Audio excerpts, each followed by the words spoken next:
في حي شعبي في القاهرة، شاب اسمه كريم عنده 26 سنة. اتربى في بيت بسيط، بس بعد ما أبوه مات اتغير كل شيء. كريم داخل في سكة صعبة، صحبة وحشة، سجاير، قهاوي، وشغل ملوش معنى. وكان دايما بيضحك ويقول هو احنا هنعيش كام مرة؟ بس الحقيقة هو ما كانش عايش أصلا. في يوم من الأيام وهو راجع آخر الليل سمع صوت أذان الفجر. وقف سمعه بتركيز لأول مرة من سنين، وحس بحاجة غريبة بتشده، كأنه حد بينادي عليه. As Kareem passed by the mosque, instead of continuing on his way, he paused at the entrance. He heard the sheikh inside saying, "Your Lord sends you a call.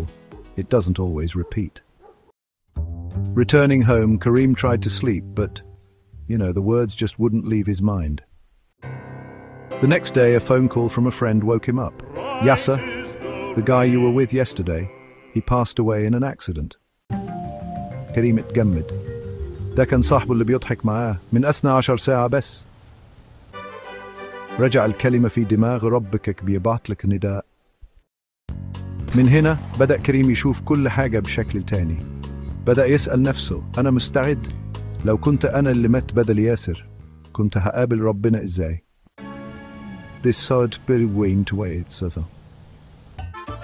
تابعني في الجزء الجاي واعرف ايه اللي حصل لما كريم قرر يصلي لأول مرة من سنين.